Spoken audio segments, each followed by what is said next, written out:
बोलिए प्रेम से श्री सद्गुरु महाराज की जय। श्री सद्गुरु महाराज की जय। श्री सद्गुरु महाराज की जय। अखंड मंडलाकारं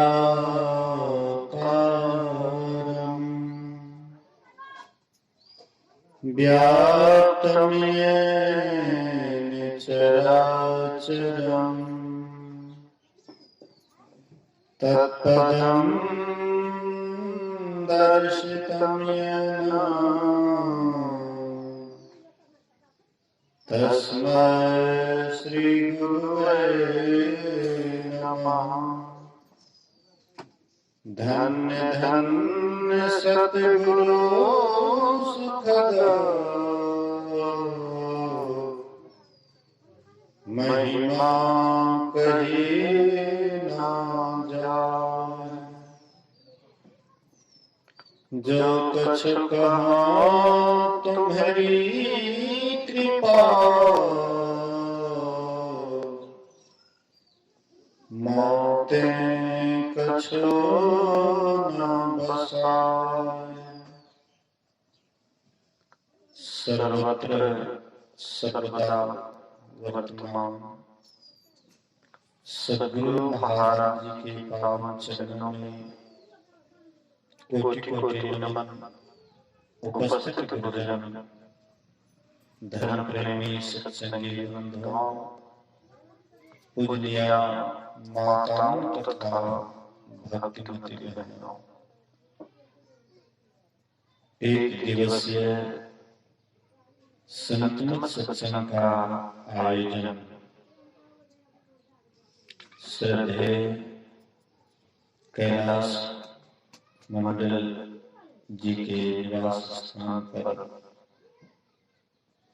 हो रहा है। इसका कारण है कि इनको शुद्धत्व की प्राप्ति हुई है। बच्चे के नाम पर यह सत्संग हो रहा है। खुशहाली है, मन में उत्साह है, मन प्रसन्न है कि हमें पुत्र हुआ है।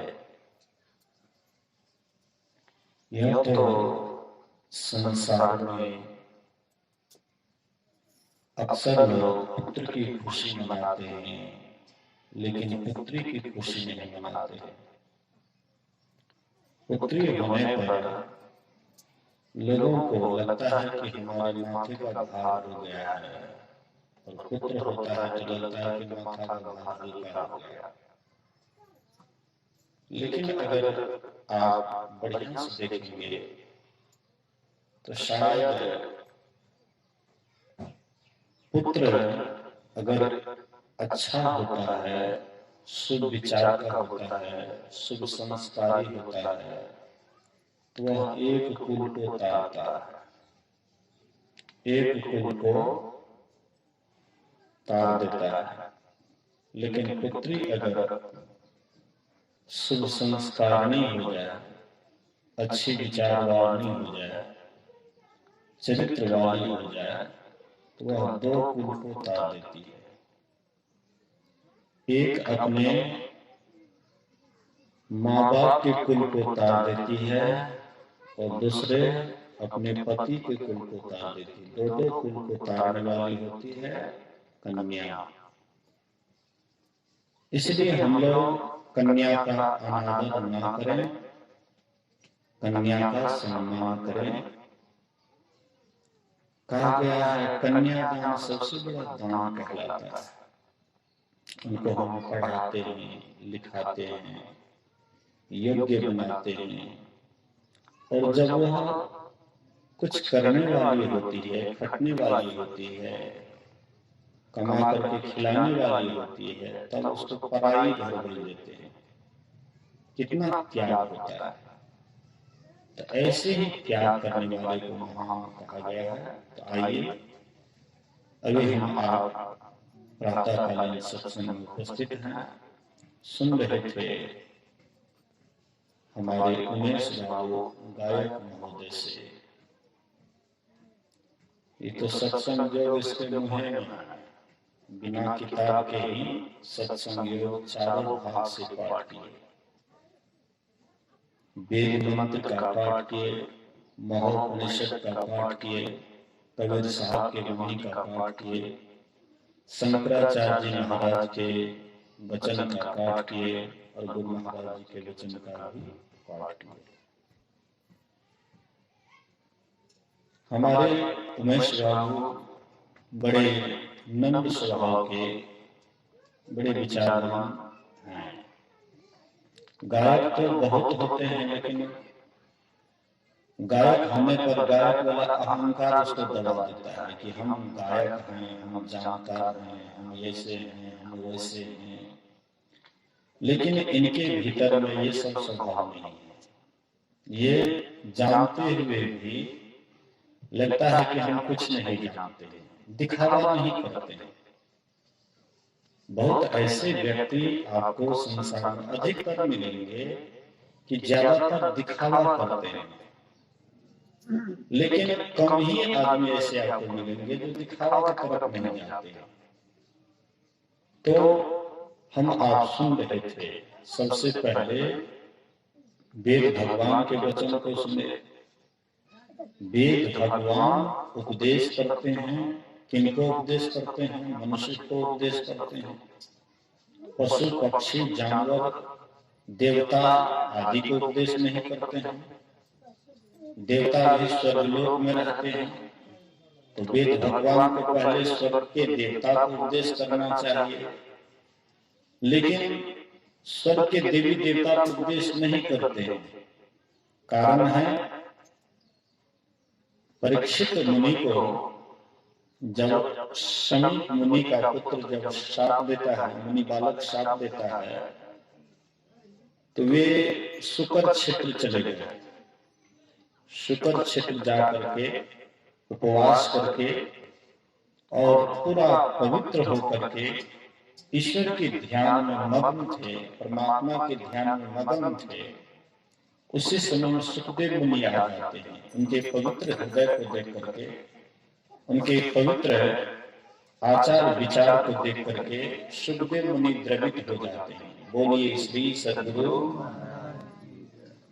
याद कीजिएगा, संत महापुरुष द्रवित हम आपके ऊपर तब होते हैं जब हमारा हृदय बिल्कुल साफ हो जाता है, विचार शुद्ध हो जाता है, मन पवित्र हो जाता है, तब संत महापुरुष उनके ऊपर कृपा बरसाते हैं, उनके ऊपर दया बरसाते हैं। जब तक हमारा विचार शुद्ध नहीं होता है, मन पवित्र नहीं होता है, हृदय पवित्र नहीं होता है, हृदय में गांठ रखते हैं, विचार में कुविचार रखते हैं, मन में पाप भरा हुआ रखते हैं, मतलब मन आपका गंदा है, तो संत महापुरुष वहां पर कृपा नहीं करते हैं। हालांकि उसकी कृपा सबके ऊपर बरसती है, लेकिन उस वर्षा का लाभ सब कोई नहीं ले पाते।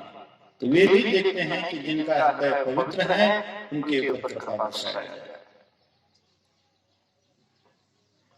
जब परीक्षित सुना कि 7 ही रोज के बाद मेरी मृत्यु हो जाएगी, अब मैं नहीं जीऊंगा, 7 ही रोज में मर जाऊंगा, तो वे सोचे कि तब 7 रोज हम अपने जीवन को क्यों नहीं परमात्मा के साधना में ही लगा दें, परमात्मा के ध्यान में ही लगा दें। हम लोगों के मन में होता है कि हम तो बहुत दिन तक जिएंगे, हमारी आयु बहुत लंबी है, हम बहुत दिन तक जिएंगे, इसीलिए अभी परमात्मा का चिंतन नहीं करेंगे। अभी हम संसार को देखें, संसार का लाभ लें, संसार का तमाशा देखें, संसार के खेल खेलें। जैसे नाटक करने वाला खेल खेलता है, मंच बनता है और उसमें अपना नाटक दिखाते हैं, तो नाटक देखने वाले होते हैं तो दिखाने वाले भी होते हैं। तो वैसे हम आप भी एक नाटक कर रहे हैं। संसार ये क्या है? संसार ये स्टेज है और यहाँ पर हम आप नाटक करते हैं, दिखाते हैं। तो ऐसे ही जब तक हम नाटक करते हैं तब तक हकीकत नहीं हो पाता। लेकिन नाटक करना छोड़ करके जब हृदय से परमात्मा को पुकारते हैं, हृदय से परमात्मा का याद करते हैं, तो परमात्मा सबसे पहले अपने दूत को भेजते हैं। बोलिए श्री सद्गुरु महाराज। अपना दूत भेजते हैं मतलब कोई महापुरुष को भेजते हैं। डायरेक्ट परमात्मा नहीं आते हैं।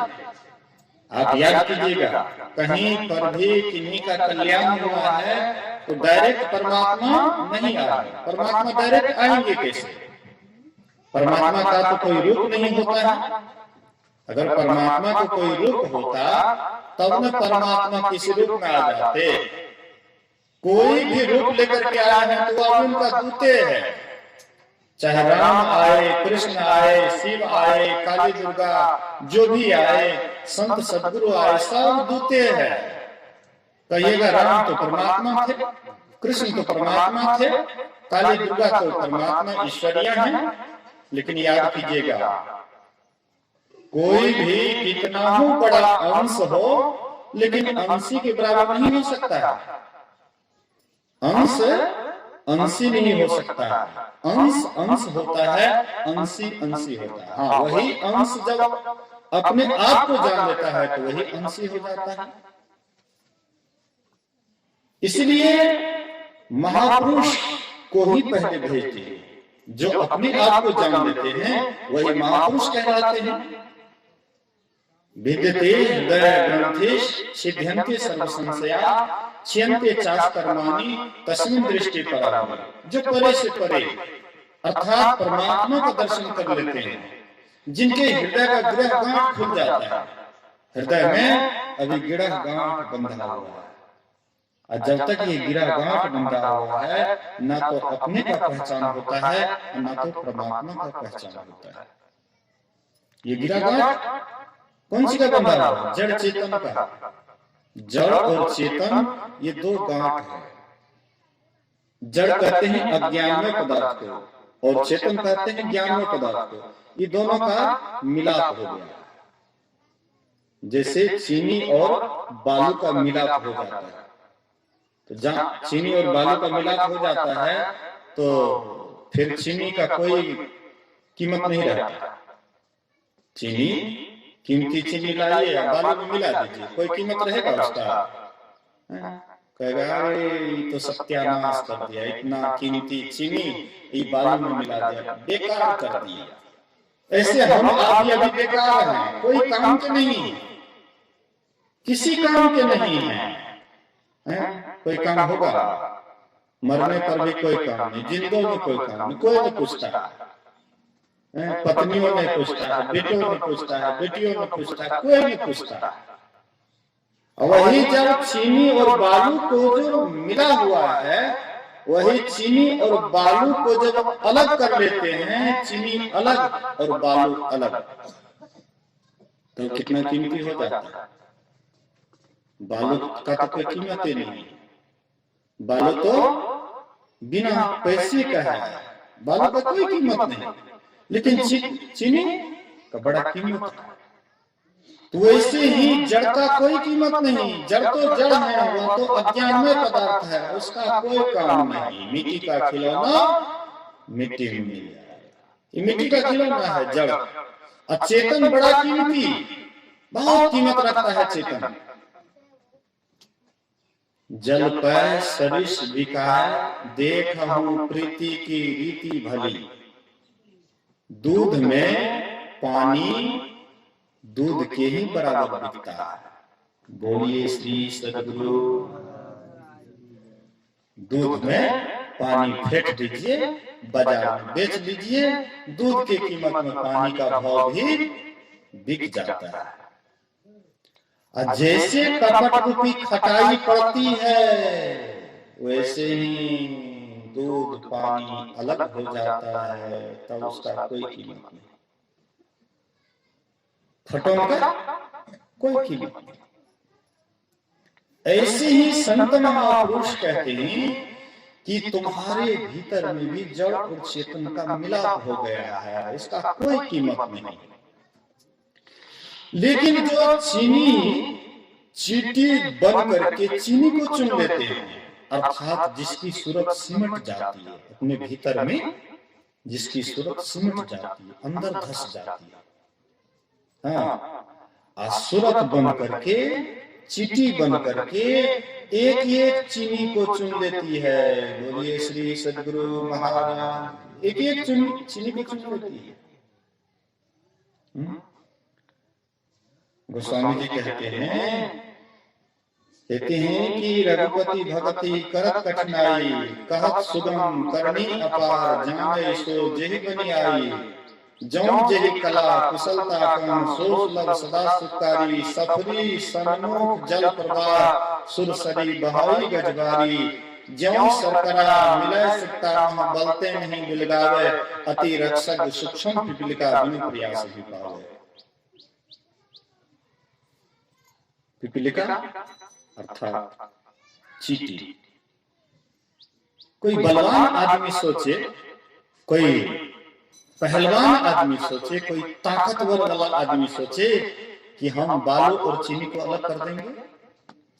कोई कितना शक्तिशाली हो, पहलवान हो, उनको कह दीजिए बालू और चीनी को अलग कर दो, उनसे होगा? पहलवान कितना हो, मजबूत पहलवान हो, उससे नहीं होगा। लेकिन उसी को, छोटी चींटी को आप छोड़ दीजिए, क्या करेंगे? बालू को छोड़ देंगे, एक एक चीनी को हटा देंगे, चुन चुन करके अलग कर देंगे। चींटी से ये काम हो जाएगा, लेकिन कोई बलवान व्यक्ति से ये काम नहीं हो सकता। वैसे ही जो अपने भीतर में अपने आप को सिमटाव की ओर ले गए हैं, अपने आप को अंदर की ओर ले गए हैं, अंदर में प्रवेश कर गए हैं और चींटी बन गए हैं। सिमटी हुई सूरत चींटी हो गई है। अब वे क्या करते हैं? तो एक एक चेतन रूपी चीनी को चुन लेते हैं, एक एक चेतन रूपी चीनी को चुन लेते हैं, तब इसका कीमत अनमोल हो जाता है। जड़ तो जड़ ही है, जड़ तो जड़ ही है, जड़ का कोई खास कीमत नहीं है। तो ऐसे जो होते हैं, ऐसे कोई महान व्यक्तियों की श्रेणी में गिना जाता है, जो जड़ चेतन की ग्रंथि को अलग अलग कर रही है। जड़ क्या है, चेतन क्या है? जड़ किसको कहते हैं, चेतन किसको कहते हैं? हम लोग तो किताबी बात करते हैं, हम लोग तो पढ़ाई की बात करते हैं, लेकिन वे प्रत्यक्ष में देखते हैं। कबीर साहब कहते हैं, तू कहता कागज की देखी, मैं कहता आंखों की देखी। तू तो कागज को पढ़कर भी बतला रहा है, लेकिन मैं तो अपने अनुभव ज्ञान से कह रहा हूँ। अपने भीतर में साधना किया और तब इसको मैंने प्रत्यक्ष देखा, प्रत्यक्ष पाया। तो ऐसे जो होते हैं महापुरुष, जो जड़ चेतन की ग्रंथि को तोड़ देते हैं, सभी संशयों का जिसका छिन्न हो जाता है, नाश हो जाता है, ऐसे महापुरुष पवित्र हृदय के होते हैं। और वे जब देखते हैं जो भी जीव है पवित्र आत्मा है, जिनका हृदय बिल्कुल साफ सुथरा है, जिनके हृदय में कोई कचरा नहीं है, ऐसे महापुरुष उनका उद्धार करने के लिए प्रकट हो जाते हैं। बोले श्री सद्गुरु महाराज। उनके उद्धार के लिए जीव हित आप ही आवे, अपने आप में जीव के हित के लिए जब देखता है कि ये जीव बिल्कुल साफ सुथरा हो गया है, बिल्कुल इस ब्रह्म ज्ञान के योग्य हो गया है, इनको अगर ये साफ सुथरा वाला ज्ञान दिया जाए तो शायद ये बहुत जल्दी अपने जीवन में प्रगति कर देंगे, अपने आप को जान जाएंगे। इसलिए वे अपने आप द्रवित होकर के तब वे आते हैं। परीक्षित का हृदय साफ सुथरा हो गया था, उनके हृदय में कोई कचरा नहीं था।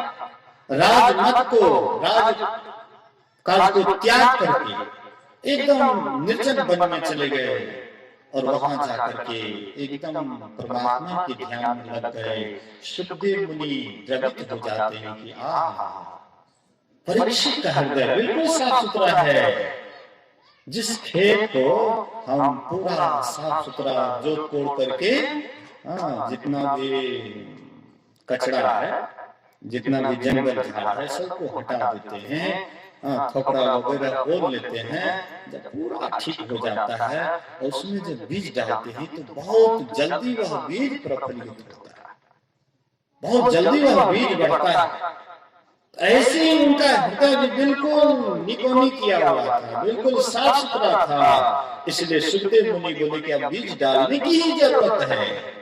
इसलिए आ जाते हैं और परीक्षित को कहते हैं, मैं तुम्हें भक्त और भगवान की कथा सुनाऊंगा। बोलिए श्री सद्गुरु महाराज।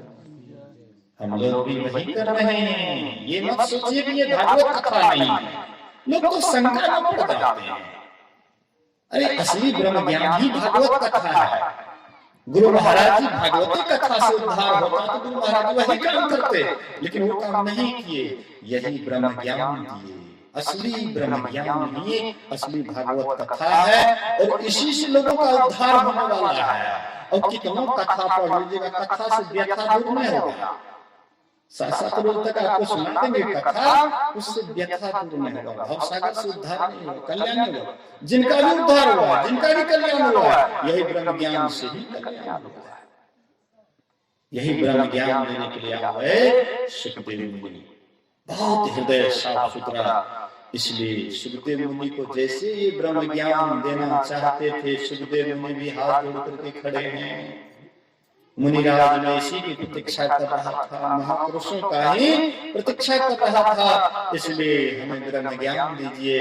और जैसे प्रारंभ करने वाले थे ब्रह्म ज्ञान, उधर से आ गए देवताओं के राजा इंद्र। इंद्र तो बड़े चला, देवता बड़े चला, चाहते हैं ऊपरे ऊपर हम खीर खा लें, छाली ऊपर में जो होता है ऊपर ऊपर छाली खा लें, इधर जो नीचे वाला वो छोड़ दें।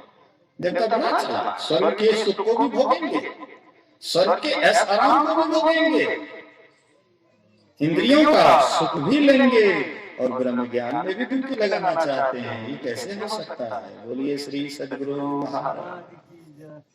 एक समय ना भुआला हंसत ठठाए फुलाया गाला। आपके मन में होगा कि एक ही बार हम क्या करें, ब्रह्म ज्ञान का भी आनंद ले लें, ब्रह्मानंद का भी आनंद ले लें। मन में होगा कि इंद्रियों का भोग भी भोग लें, संसार का भी ऐश आराम लें और परमात्मा में भी डुबकी लगावें। ये दोनों काम एक साथ हो सकेगा। संसार में अगर ऐश आराम में डुबकी लगाना है तो उस सुख में आप लगाइएगा, इधर सुख से लेकिन वंचित हो जाइएगा। ब्रह्म ज्ञान से आप वंचित हो जाएंगे। ब्रह्म ज्ञान में डुबकी लगाइएगा तो संसार के सुख को छोड़ना पड़ेगा। आई ने आधा अनहो आधा वनहो नहीं हुआ। आज तक कोई उदाहरण नहीं है। जिनके मन में भोग से वैराग्य होता है वही योग में प्रवेश करता है, और जिसको योग से वैराग्य होता है भोग में प्रवेश करता है। मन या तो भोगी बन जाता है या तो योगी बन जाता है। ये नहीं कि आधा भोगो में आधा जोगो में, ये कभी नहीं हो सकता। तो इनका मन बिल्कुल वैरागी था, भोग से बिल्कुल विरक्त हो चुके थे, हृदय साफ सुथरा हो गया था। इसीलिए प्रतीक्षारत थे कि कोई भेटे दीन दयाल डगर बतलावे। जेहि घर से आया जीव तहां पहुंचावे, सूरत तन मन से सांच रह रस पीती, कोई जावे सज्जन कुफुर काल को जीती। सूरत तन मन से सांच रहे रस पीती, कोई जावे सज्जन कुफुर काल को जीती। अमृत हरदम करे पान चुवा चौधारी, बिन सतगुरु के दृढ़ जीवन संसारी। जो भीतर में अमृत पान करते हैं वो विष के लिए कभी दौड़ेंगे। जिसको अमृत मिल गया है वो विष पिएंगे। जिसको अमृत का पता नहीं है कि अमृत भी कोई चीज होता है, तो विषय के लिए दिन रात लट्टू होंगे, विषय के लिए हाथ फैलाएंगे कि हमको नहीं कुछ मिला तो विषो सही, 9 10 टकिए ठीक। नहीं, अब नबरी मिलते कि नहीं मिलते, के कहते हैं परमात्मा के भक्ति में सुख मिले छे, के देखलकै। लेकिन एते तो हम देखै छी, आँख से देखै छी, बेटा छै, बेटी छै, धन छै, दौलत छै, इतना पैसा कमबै छियै, इतना ऐश आराम ले छियै, एहि चीज के देखै छी कि अपनी यही में डुबकी लगा दै छियै, कथी में मने की छै नहीं छै के जाने छै। आ कहिए हमको सुख छूट जाए, ओइ कथा जाइए तो ओतो कुछ ने, तब तक धविया के गधा भाग ले घर के ना घाट के, ऐसे बढ़िया हमरा 10 टकिए में डुबकी लगावे दे। बोलिए श्री सद्गुरु महाराज। संसार में अभी हम लोगों का यही हाल है, हम इधर छोड़ना ही नहीं चाहते हैं, संसार को छोड़ना ही नहीं चाहते, और सोचते हैं कि इसको भी पकड़े या उसको भी पकड़े, कदापि हो नहीं सकता। लेकिन परीक्षित संसार के भोग को बढ़िया से भोग लिए थे। जो संसार के भोग को खूब बढ़िया से भोग लेते हैं, फिर भोग की उनकी चाहना नहीं रहती है, भोग से बिल्कुल विरक्त हो जाते हैं। जो भोग को बढ़िया से भोग लेते हैं, अच्छी से डुबकी लगा लेते हैं, कि इसके तह तक जाकर के देख लेते हैं कि मैंने इस तह तक गया, लेकिन परिणाम कुछ भी नहीं मिला। जो अटकिचड़ा,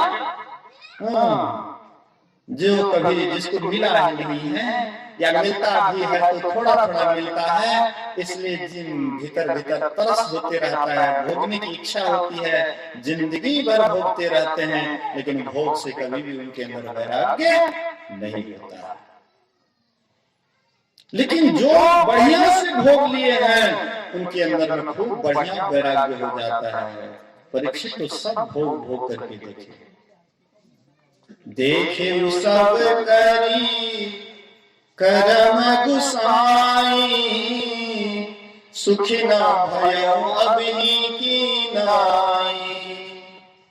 संसार के जितने भी भोग हैं, जितने भी संसार में सुख हैं, सभी संसारिक सुख को देख लिए, लेकिन अभी जो मैं सुखी हूँ, ऐसा सुख मेरे अंदर कभी नहीं हुआ था। कैसे, कहाँ जाने से?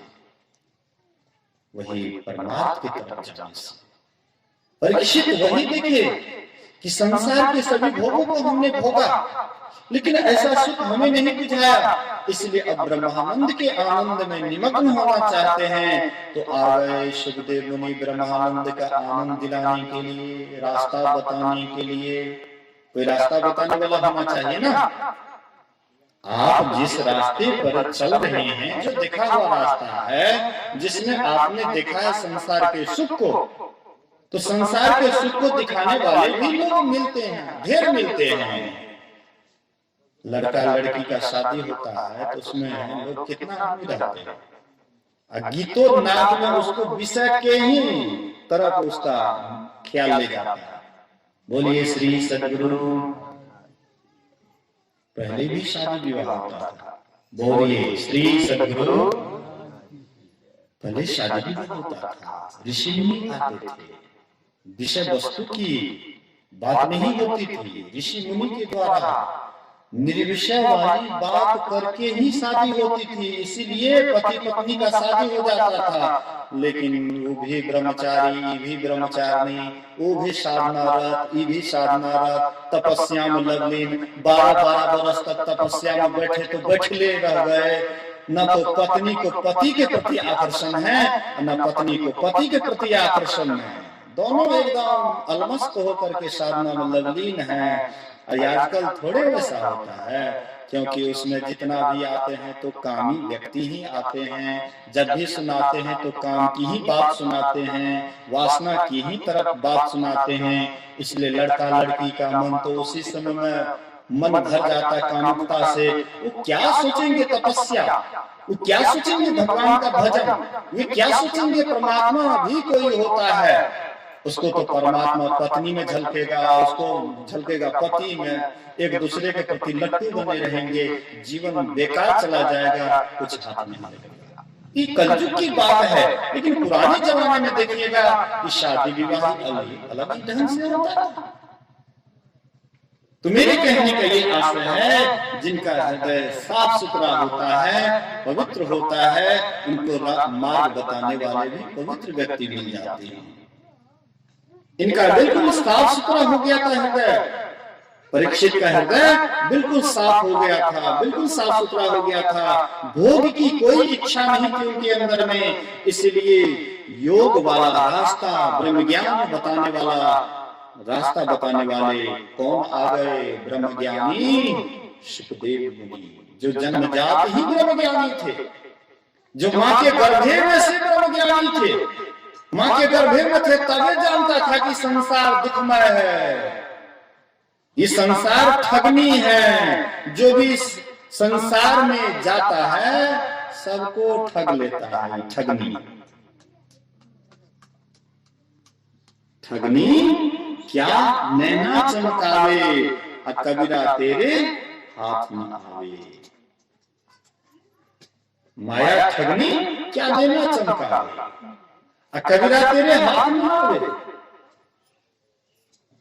सुखदेव मुनि पहले से ही जान लिए थी माया सबको ठग लिया है। हम भी निकलेंगे, हमको भी ठग लेगा। इसलिए हम माँ के ही गर्भ में सुरक्षित हैं।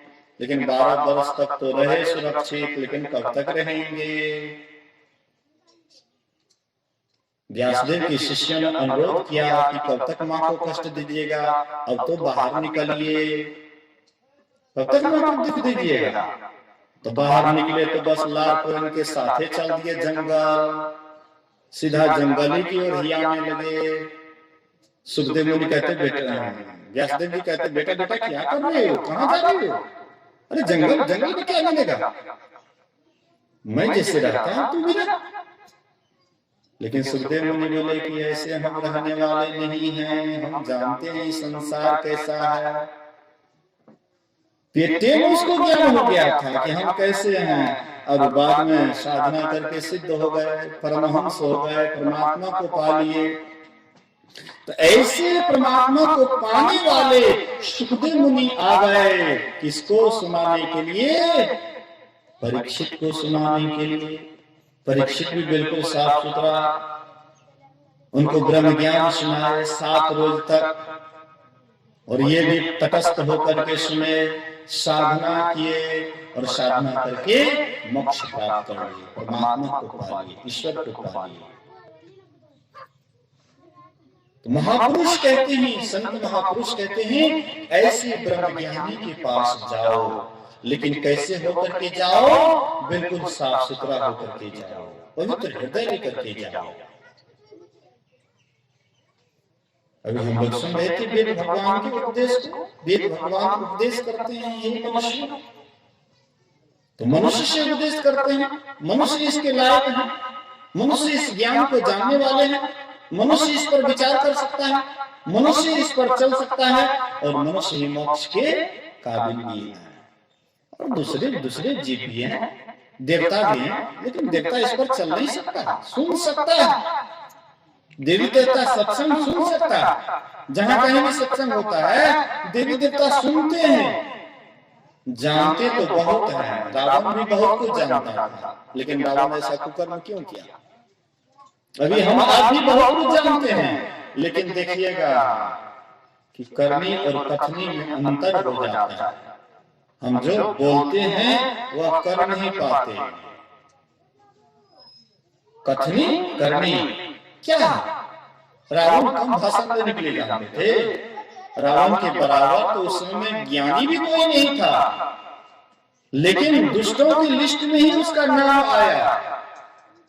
अच्छे लोगों के लिस्ट में नाम नहीं आया, भक्तों के लिस्ट में नाम नहीं आया, दुष्ट के ही लिस्ट में उसका नाम आया। इसलिए जानकारी अधिक हो गई है हमें, इसका कभी भी घमंड मत कीजिए, बल्कि जानकारी के मुताबिक अपने जीवन को ढालने की कोशिश कीजिए। हम बहुत सत्संग सुन लिए हैं तो क्या हो गए? हम ब्रह्मज्ञानी हो गए। हम बहुत पुराने सत्संगी हैं तो क्या हो गया? हम बहुत जानकार हो गए? नहीं, कदापि नहीं। हम जो सुनते हैं, हो सकता है हम बोल नहीं सकते हैं, लेकिन जो सुनते हैं उस पर अमल करना चाहिए। ये नहीं सुन करके वहीं पर धर देना चाहिए। तब तो हृदय का कपाट बंद रहेगा और संतों का ज्ञान आपके भीतर नहीं जा पाएगा। और जब तक अंतर स्थल तक संतों का ज्ञान नहीं जा पाएगा, आपका हृदय परिवर्तित नहीं होगा, और हृदय पवित्र नहीं होगा तो आप परमात्मा को कभी नहीं पा सकते। परमात्मा को पाने के लिए खुला मिजाज होना चाहिए, खुला हृदय होना चाहिए, शुद्ध विचार होना चाहिए, पवित्र विचार होना चाहिए। यही है परमात्मा की तरफ जाने का रास्ता। इसलिए वेद भगवान मनुष्य से उपदेश करते हैं। हम आप बहुत सत्संग सुनते हैं, बराबर सत्संग सुनते हैं, लेकिन हृदय में जैसे का तैसे ही रह जाता है। हृदय परिवर्तन होता ही नहीं है। अखिल भारतीय पर अखिल भारतीय, जिलावासी पर जिलावासी, जगह जगह पर सत्संग। सत्संग से कोई कभी भी कोई रोज कोई जगह खाली नहीं होता है, लेकिन फिर भी मनुष्य के हृदय में कचरा पर कचरा, गंदगी पर गंदगी भरती जाता है, साफ होता नहीं है। कारण है कि केवल हम सुनते हैं, उस पर विचार नहीं करते हैं, और विचार नहीं करते हैं तो जीवन में उसको कोशिश भी नहीं करते उतारने का, और कोशिश नहीं करते हैं तो यूं ही व्यर्थ समय चला जाता है। इसलिए हम आपको विचारना है। वेद भगवान उपदेश करते हैं, हे मनुष्य, जगत प्रसवकर्ता ईश्वर का तत्व ज्ञान प्राप्त करो। परमात्मा तत्व रूप में कैसे हैं उसको जानो। परमात्मा कैसे है तत्व रूप में? परमात्मा मनुष्य के रूप में है, 2 हाथ वाला है, 2 पैर वाला है, मुंह कान वाला है कि हम उसको देखेंगे। हम लोग तो वही सोचते हैं। राम को हम लोग ईश्वर कहते हैं, कृष्ण को हम लोग ईश्वर कहते हैं, शिव को हम ईश्वर कहते हैं, लेकिन उनके भीतर में जो निराकार रूप में है, तत्व रूप में है, उसको हम जानने के लिए कभी कोशिश नहीं करते हैं। बचपन में जब बच्चा जन्म लेता है, आस्तिक परिवार में माँ बाप जब अच्छे सत्संगी होते हैं तो बच्चा को बचपन से कहते हैं जय गुरु बोलो, राम राम बोलो, कृष्ण कृष्ण बोलो, शिव शिव बोलो, काली काली बोलो, दुर्गा दुर्गा बोलो। ईश्वर वाचक शब्द से हम उनके काम को भर देते हैं, और उसका बचपन से लेकर के बुढ़ापे तक बीत जाता है। वही राम राम कहते, वही कृष्ण कृष्ण कहते, वही शिव शिव कहते, वही जय गुरु कहते हुए पूरा जीवन बीत जाता है, लेकिन कभी भी वे सोच नहीं पाते हैं कि राम के अंदर में भी कोई है, राम के अंदर में भी कोई रमैया राम है, कृष्ण के अंदर में भी कोई आकर्षित करने वाला कृष्ण है, शिव के भी अंदर में कोई रहने वाला कल्याण करने वाला शिव है, काली दुर्गा के अंदर में भी कोई भगवती है, जिसके कारण से वह रूप खड़ा है, जिसके कारण से उस रूप में तेज है। वह रूप से स्वरूप अगर हट जाए, वह रूप किस काम का? जीवित व्यक्ति को देखिएगा, शरीर में तेज होता है। बोलिए श्री सद्गुरु महाराज की जय। जीवित आदमी होता है, उसके शरीर में देखिएगा तेज होता है, और मुर्दा के शरीर को देखिएगा, शरीर वही है, सारा कुछ वही है, लेकिन जब मुर्दा हो जाता है, मर जाता है, वह तेज उसका समाप्त हो जाता है। शरीर वही है, लेकिन तेज बिनु रूप न तेज दुसानी, कहते हैं बिना वह रूप में तेज नहीं है। तेज कौन सी है? यह चेतन आत्मा। मूर्ति कितना बढ़िया बना लीजिए, लेकिन उसके अंदर में चेतन नहीं है, इसलिए बिना तेज के वह रूप है। और ये परमात्मा इस मंदिर को बनाने वाले हैं, मनुष्य शरीर भी मंदिर को बनाने वाले हैं। इसमें चेतन है, कितना बढ़िया इनका शरीर चमकता है, तेज है। इसलिए महापुरुष कहते हैं कि ये भीतर में जो रहने वाला है, जिसके कारण से ये शरीर जीवित है, वह तत्व रूप में कैसा, उसको जानो। और उसको जानने के लिए क्या करना पड़ेगा? वेद भगवान कहते हैं सत्संग जो करना पड़ेगा, सत्संग से जो करना पड़ेगा, सत्संग से जोड़ना पड़ेगा, दृष्टि योग करना पड़ेगा, मानस योग करना पड़ेगा। मानस योग अर्थात मानस जप तथा मानस ध्यान करना पड़ेगा। सत्संग से हम लोगों को क्या प्रेरणा मिलती है? सत्संग कर लेते हैं, सुनते हैं, सुना देते हैं, हाँ, लेकिन इससे क्या मिलती है? सत्संग से एक थ्योरी ज्ञान मिलता है। एक जैसे ऑक्सीजन और हाइड्रोजन और ऑक्सीजन को मिलाने से पानी बनता है। आप सुन लिए कि हाइड्रोजन और ऑक्सीजन को मिलाने से पानी बनता है, लेकिन सुन तो लिए, लेकिन कभी प्रयोगशाला में जाकर के हमने प्रयोग नहीं किया कि सही में हाइड्रोजन और ऑक्सीजन को मिलाने से पानी होता है। केवल सुन तो लिए, लेकिन कभी भी इसका प्रैक्टिकल नहीं किए, तो सुने सुनाई बात तो ऐसे ही थोथा रह जाएगा, लेकिन विश्वास पूरा नहीं होगा।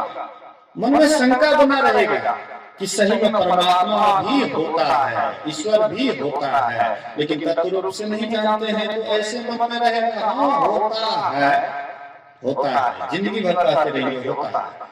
लेकिन तत्व रूप से अगर जान लेंगे, अगर हाइड्रोजन और ऑक्सीजन को जहां पर उसको बनाया जाता है प्रयोगशाला में जाकर के, जब हम उसको प्रत्यक्ष में दोनों चीज को मिलाते हैं और देखते हैं पानी बन गया है, तब प्रगाढ़ विश्वास हो जाता है। ऐसे ही हम आप भी अगर साधना करके भीतर में जब परमात्मा का झलक दिखाई पड़ता है, झलक कैसे दिखाई पड़ेगा? तो मानस योग करना पड़ेगा। मानस योग अर्थात मानस जप तथा मानस ध्यान करना पड़ेगा। मन को जप से जोड़ना है, मन को मानस ध्यान से जोड़ना है, लेकिन मन हमारा जुड़ा हुआ है संसार से, मन हमारा जुड़ा हुआ है बेटा बेटी से, मन जुड़ा हुआ है धन दौलत से। जब भी सपना देखते हैं तो बेटा बेटी के सपना देखते हैं, जब भी सपना देखते हैं तो धन दौलत का सपना देखते हैं, जब भी सपना देखते हैं तो संसार का व्यवहार ही दिखाई पड़ता है, लेकिन भीतर वाला झलक या परमात्मा का झलक नहीं दिखाई पड़ता। कारण क्या है? महापुरुष कहते हैं मन को जिधर से जोग करोगे उधर ही मन बराबर उसी का चिंतन करेगा। इसलिए जो संसार का चिंतन कर रहा है, इसलिए मन संसार के तरफ जो देख रहा है, इस मन को बराबर परमात्मा से जोग कीजिए, अर्थात मानस जप कभी करते रहिए, कभी मानस ध्यान करते रहिए, कभी दृष्टि योग की क्रिया करते रहिए। रास्ते चलते हैं तो पर भी जप नहीं छूटे, टूटे न तार भजन करो निषेदिने। तार आपका टूटे नहीं, रास्ता चल रहे लेकिन जप छूटे नहीं। हाँ, चल रहे हैं, जब भी कर रहे हैं, भोजन बना रहे हैं, जब भी कर रहे हैं, कोई भी काम कर रहे हैं, लेकिन जब नहीं छूटे, ऐसा अगर आपका तार जब लग जाता है, कनेक्शन लग जाता है, जैसे हम बिजली में कनेक्शन कर देते हैं, बॉल भक से जलने लग जाता है, वैसे ही आपका भी कनेक्शन अगर जब से हो जाए, आपका कनेक्शन अगर मानस ध्यान से हो जाए, ठीक हो जाए, तो देख लीजिए एकदम मानस जप सिद्ध हो जाएगा, मानस ध्यान आपका सिद्ध हो जाएगा, तब दृष्टियों की क्रिया करने की शक्ति आ जाएगी, तब आप ज्योति योग करने लग जाएंगे। आपके भीतर में परमात्मा की ज्योति दिखाई पड़ेगी, और सबके भीतर में वो परमात्मा की ज्योति है। अगर परमात्मा की ज्योति भीतर में नहीं होती तो बाहर की ज्योति को हम नहीं देख पाते। भीतर में गर्मी है, इसलिए बाहर का गर्मी दिखाई पड़ रहा है। भीतर में प्रकाश है, इसलिए बाहर में प्रकाश दिखाई पड़ रहा है। ये दिन को थोड़ी शक्ति है प्रकाश देखने की, ये तो मतलब चमड़ा। डिम क्या है? चमड़ा में कोई शक्ति नहीं है, लेकिन भीतर में प्रकाश है। वह चमड़ा के भीतर में कोई प्रकाश है जो बाहर के प्रकाश को देख रहा है। वही प्रकाश का परख, भीतर में जो प्रकाश है, उस प्रकाश का परख जब हम दोनों दृष्टि के धार को एक करने के लिए जानते हैं, तब भीतर के प्रकाश का पता लग जाता है कि हमारे भीतर में भी प्रकाश है। इसलिए गुरु महाराज कहते हैं, खोज करो अंतर उजियारी, दृष्टिवान ने कोई देखा है, खोज करो अंतर उजियारी। अपने भीतर में उजियार है, प्रकाश है, ज्योति है, कहते इसकी खोज करो। और देखा किसने? दृष्टिवान, गाड़ीवान। गाड़ीवान किसको कहते हैं? जो गाड़ी बढ़िया से चलाने के लिए जानता है, जो कंट्रोल करने के लिए जानता है। रथवान है, जो रथ हाँकने के लिए जानता है, घोड़ा का लगाम पकड़ने के लिए जानता है कि रथ को कैसे हाँकेंगे। भगवान कृष्ण की तरह सारथी, जिधर ले जाना चाहेंगे उधर ले जाएंगे। तो ऐसे जो रथवान हैं, रथ को बढ़िया से, रथ को चलाने में कुशल हैं, अच्छे जानकार हैं, उसको रथवान कहते हैं। जो गाड़ी को बढ़िया से हाँकने के लिए जानता है, उसको लोग गाड़ीवान कहते हैं। इसी तरह से दोनों दृष्टि के धार को जो एक करने के लिए जानता है, उसको दृष्टिवान कहते हैं। तो गुरु महाराज कहते हैं, खोज करो अंतर उजियारी, दृष्टिवान ने कोई देखा है। जो दोनों दृष्टि की धार को एक करने के लिए जानता है, ऐसे दृष्टिवान किसी ने देखा है। गुरु भेदी का चरण सेव कर, भेद भक्त पा लेता है। जो अच्छे गुरु भेदी हैं, जो इस तरीका को जानते हैं, जो स्वयं साधना करते हैं, ऐसे गुरु भेदी के शरण में जाकर के उनसे भेद लेकर के सारा रहस्य का ज्ञान का पता लग जाता है। जो इसके अच्छे भेदी हैं, उनकी चरण की सेवा करके, उनके आदेश उपदेश में रह करके उनसे सारी विद्या हासिल कर लेते हैं। भगवान कृष्ण कहते हैं, प्रणय पाते सेवया, कहते हैं कि ऐसे महापुरुष की शरण में जाओ, उनसे बारंबार प्रश्न करो और उनके अंदर में जो सच्चा ज्ञान है, ब्रह्म ज्ञान है, उनकी सेवा करके सारा ज्ञान ले लो। परिप्रश्न में सेविया, उनकी सेवा करके उनसे सारा प्रश्न करके उनका ज्ञान ले लो। लेकिन पहले उनकी सेवा करो, उनको खुश करो। इसलिए गुरु भेदी का चरण सेव कर, भेद भक्त पा लेता है। तब क्या करते हैं? निस दिन सुरत अधर कर कर कर, अधर आंख से नीचे, अधर आंख से ऊपर, ऊर्ध्व, और दोनों के बीच में कहते हैं, गुरु भेदी का चरण सेव कर, भेद भक्त पा लेता है। निस दिन सुरत अधर पर कर कर, अंधकार फट जाता है। जैसे ही वहां पर अंधकार में गुरु इंगित स्थान पर गुरु जहां बतलाए हैं कि यहाँ पर टकटकी लगाकर देखते रहो, और वहां पर जब गौर से टकटकी लगा करके देखते रहते हैं तो क्या होता है? अंधकार फट जाता है। तब आपके भीतर में परमात्मा की एकदम झकझक ज्योति दिखाई पड़ती है। जैसे सुबह का जब सूर्य उदय होता है, उससे पहले किरण दिखाई पड़ती है। वही किरण क्या करते हैं? तो अंधकार के पर्दा को फाड़ देते हैं। सूर्य तो बाद में देखते हैं, लेकिन पहले किरण दिखाई पड़ता है। ऐसे ही परमात्मा आने से पहले परमात्मा की ज्योति दिखाई पड़ती है। क्या परमात्मा आने वाला है? जैसे किरण आता है, सूर्य की किरण को देखते हैं तो मन में विश्वास होता है कि आओ सूर्य भी दिखाई पड़ेगा। जब किरण दिखाई पड़ती है तो सूर्य भी दिखाई पड़ेगा, और कुछ देर के बाद सूरज भी आ जाता है। ऐसे भीतर में पहले परमात्मा की ज्योति जब आती है, तब मन में विश्वास होता है कि ओ अब परमात्मा भी आएंगे, अब परमात्मा भी आएंगे। पहले आगवानी तो आया, ज्ञान विचार विवेक, अब पीछे गुरु भी आएंगे सारे साज समेत। आगवानी तो आया, कबीर साहब कहते हैं आगवानी पहले आ गया। जब आगवानी आपके लिए आ गया तो आगवानी के लिए क्या आता है?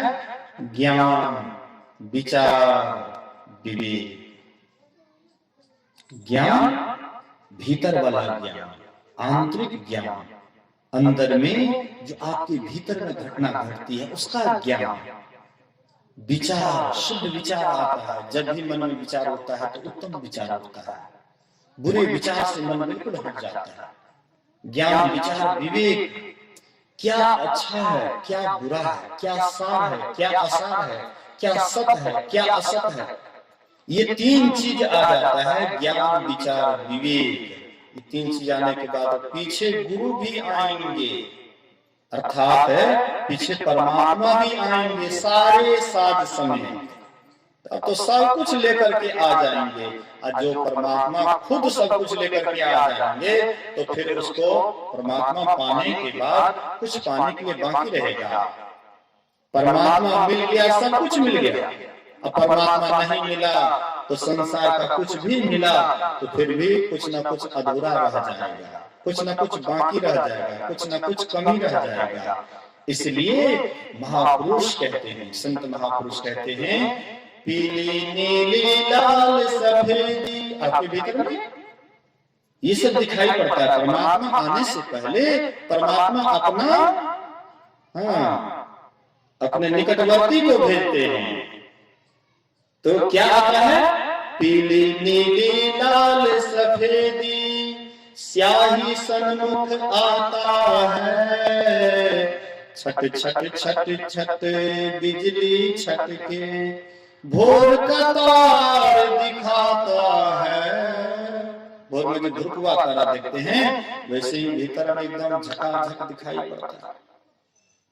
चंदा उगत उदय हो रवि हो, धूल शब्द मिल जाता है। चंदा आता है, जैसे आकाश में चंद्रमा देखते हैं, पूर्ण चंद्रमा, पूर्णिमा का चंद्रमा, वैसे भीतर में भी चंदा आता है। उसके बाद सूरज भी आता है, त्रिकुटी में सूर्य का उदय होता है। तब वहां से परमात्मा का एकदम घनघोर आवाज आता है आ रही सदा से तेरे बुलाने के लिए। परमात्मा का आवाज आता है, एकदम घन घन आवाज होते रहता है, एकदम जैसे बिजली का प्रकाश। भीतर में इतना सुंदर सुंदर आवाज होते रहता है, इतना मधुर मधुर आवाज होते रहता है। बहरा सुनी सुनी मस्त होता है, बात बतावे सारी। जो संसार से बहरा हो गया है, परमात्मा का आवाज सुनने के लिए जिसका कान खुल गया है, तब परमात्मा स्वयं तब आते हैं। पहले अपना आवाज भेजते हैं, पहले अपना प्रकाश भेजते हैं, उसके बाद आवाज भेजते हैं। महर्षि साईं स्वामी महाराज कहते थे कि परमात्मा का दाहिना और बामा हाथ है प्रकाश और शब्द। बामा हाथ कौन है? बामा हाथ है प्रकाश और दाहिना हाथ है शब्द। जो प्रकाश और शब्द के बीच में चला जाता है वो मानो परमात्मा के गोद में चला जाता है। और जो भक्त परमात्मा के गोद में चला जाता है वह एक पल के भी परमात्मा के लिए नहीं बिछोड़ता है। न पल बिछड़े पिया हमसे, न हम बिछड़े पियारे से, उन्हीं से नेह लगाई के हमको बेकरारी क्या। फिर टेंशन किस बात की, चिंता किस बात की? तब उसको परमात्मा से ही मतलब हो जाता है। पूरा संसार उसका विरोध कर दे फिर भी वह परमात्मा से कभी हटता नहीं है। एक तरफ पूरा संसार उसका विरोध करे और दूसरी तरफ परमात्मा खड़ा है, वो कभी भी संसार की तरफ नहीं जाता है। जब भी जाता है तो परमात्मा की तरफ। चंदा उगत उदय हो रवि हो, धूल शब्द मिल जाता है, गुरु सतगुरु के चरण अधीन, अगम भेद वह पाता है, खोज करो अंतर उजियारी, दृष्टिवान कोई देखा है। फिर गुरु महाराज कहते हैं अंतिम में, विविध भांति के कर्म जगत में, जीवन घेरी फंसाता है। संसार में जो नाना प्रकार का धंधा है, बहुत तरफ जो आप दिमाग लगाते हैं, कहते यही विविध भांति कर्म जगत में जीवन घेर फंसाता, तुम्हारे जीवन को पकड़ लेता है, घेर लेता है, फिर तुमको साधना से, ध्यान से, सब ओर से तुमको हटा करके असंसारे में झोंक देता है। संसार में दिन रात हम उगते डूबते रहते हैं, परमात्मा का ध्यान भजन सब कुछ छोड़ देते हैं। विविध भांति के कर्म जगत में जीवन घेरी फंसाता है। बाबा देवी कहे कह में ही, सतगुरु गुरु ही बचाता है। गुरु महाराज कहते हैं, महर्षि में ही परमहंस जी महाराज कहते हैं कि बाबा देवी हमसे कहते हैं, महर्षि में ही से कहते हैं कि एक सदगुरु गुरु ही बचाता है। एक सदगुरु ही तुमको इस संसार के भंवर से, संसार रूपी भंवर में जो तुम डूब रहे हो, उससे बेड़ा पार लगाने वाला, उससे ऊपर करने वाला, उससे ऊपर उठाने वाला एक संत सदगुरु ही है। उनका आशीर्वाद अगर किसी जीव के ऊपर पड़ जाए, वह जीव का निहाल हो जाए, तो आशीर्वाद कैसे पड़े हैं, हम इसको कैसे समझे कि हमारे ऊपर गुरु महाराज कृपा किए हैं, हमारे पर गुरु महाराज दया किए हैं। भीतर का झलक जब मिलने लग जाए तो समझ जाइए कि परमात्मा गुरु महाराज मेरे ऊपर दया किए हैं। अब बाहर का जब धन संपत्ति इधर उधर वाला चकाचौंध में आपका जीवन जा रहा है, तो समझ जाइए गुरु महाराज कृपा नहीं किए हैं, बल्कि आपको भटका रहे हैं। आप भटक रहे हैं, बाहर दौड़ रहे हैं, आप भटक रहे हैं, और भीतर का रास्ता अगर आपको मिल रहा है, समझ जाइए कि परमात्मा की कृपा है, गुरु की दया है, और अपनी तरफ बुलाना चाहता है, अपने तरफ बुलाना चाहता है। इसलिए तुम्हारे भीतर में ज्योति की झलक दिए हैं, अपने तरफ बुलाना चाहता है। इसलिए परमात्मा आपके भीतर में आवाज दिए हैं कि ये मेरी आवाज है, ये मेरा प्रकाश है। जैसे कहीं रास्ते से चलते हैं तो रास्ता में प्रकाश की भी जरूरत होती है और शब्द की भी जरूरत होती है। सत्संग सुनते सुनते सत्संग स्थल पर चले जाते हैं, प्रकाश की भी व्यवस्था रहती है ना। कहीं पर जाते हैं जिला अखिल भारतीय में, निकट जाते हैं तो आवाज सुनने लग जाते हैं। जैसे जैसे आप पंडाल के निकट जाते हैं, वैसे वैसे आप आवाज सुनने लग जाते हैं और ज्योति भी दिखाई पड़ती है। ऐसे ही परमात्मा के जैसे जैसे आप निकट जाइएगा, परमात्मा की ज्योति दिखाई पड़ेगी, परमात्मा का आवाज सुनाई पड़ेगा, और उसके बाद फिर परमात्मा में जाकर के मिल जाइएगा, फिर तो आपका आवागमन ही समाप्त हो जाएगा। तो यही बात है संत मत का निचोड़ ज्ञान। इस निचोड़ ज्ञान को जो समझेंगे, जो समझ करके जीवन में उतारेंगे और साधना करके जो अंतिम अवस्था को प्राप्त करेंगे, वही परमात्मा को पाएंगे। इसलिए हम लोगों को सुनना है, समझना है और जीवन में उतार करके परमात्मा को पा लेना है। यही मानव जीवन की सार्थकता है। तो अभी का सत्संग आरती के बाद एक भजन होगा उमेश बाबू के द्वारा, उसके बाद आरती की ओर जाएंगे और फिर बोलिए श्री सद्गुरु महाराज की जय।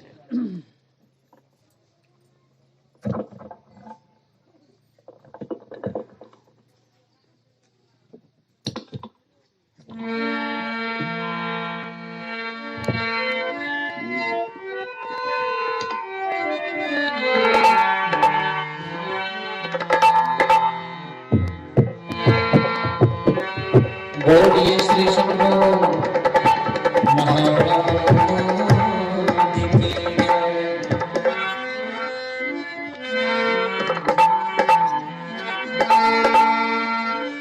संत चरण को छोड़ के पूजत भूत बेताल, पूजत भूत बेताल पुरधुते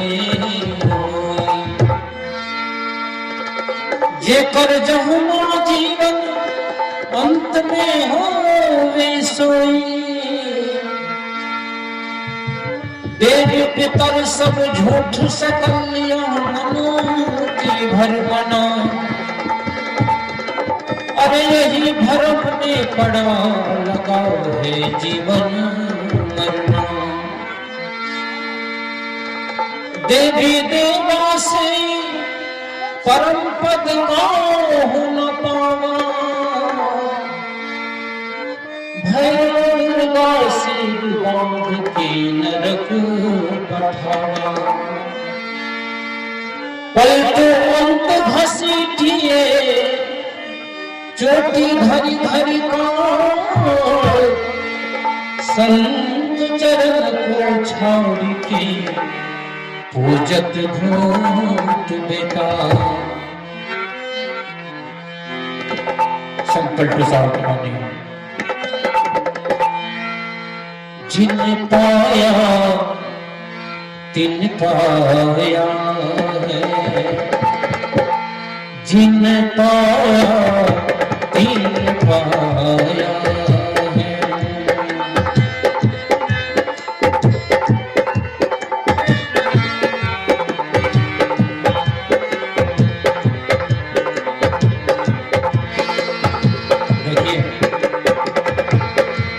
प्रवचन के बाद जो अंतिम भजन होती है या सम्मेलन के रूप में होती है, इस भजन को सब कोई मिलकर गाना चाहिए। यदि ताली बजा बजा कर गाएंगे बहुत लाभ होगा। जिन पाया तिन पाया, जिन पाया तिन पाया है। सत्संग सखी सत्संग सखी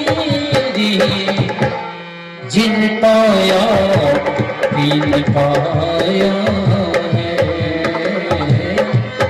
जिन पाया तिन पाया है।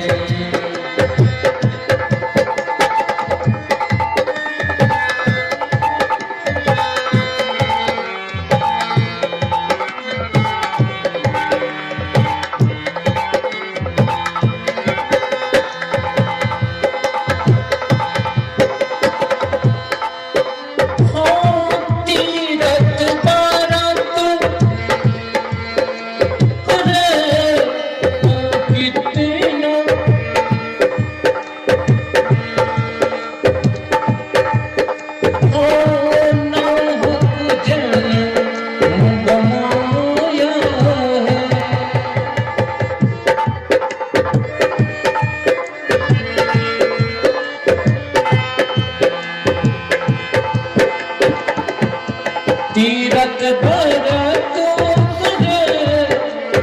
कितनो नाहक जनम गवाया है।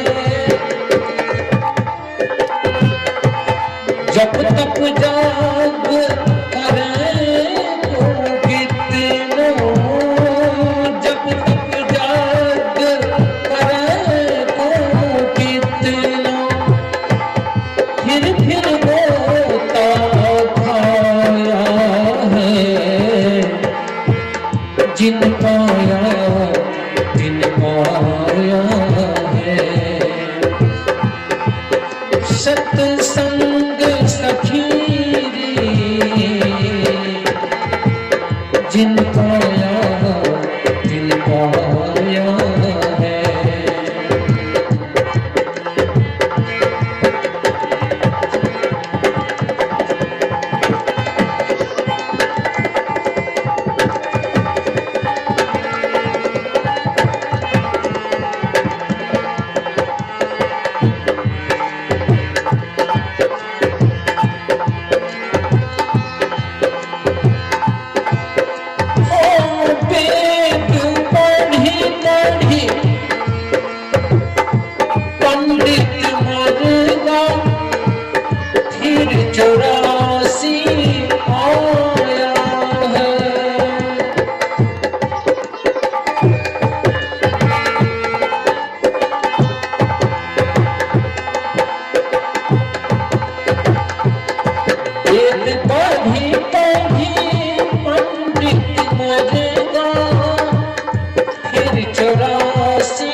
पलटू नास बात है।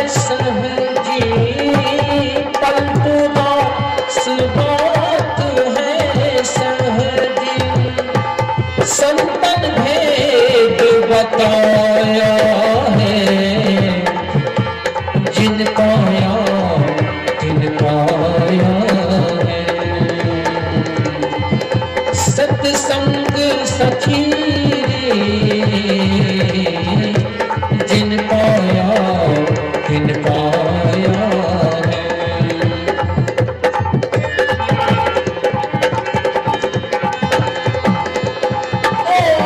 जो कोई जाए मिले उनसे नर, हो तो पवित्र लगे हरि रंगा।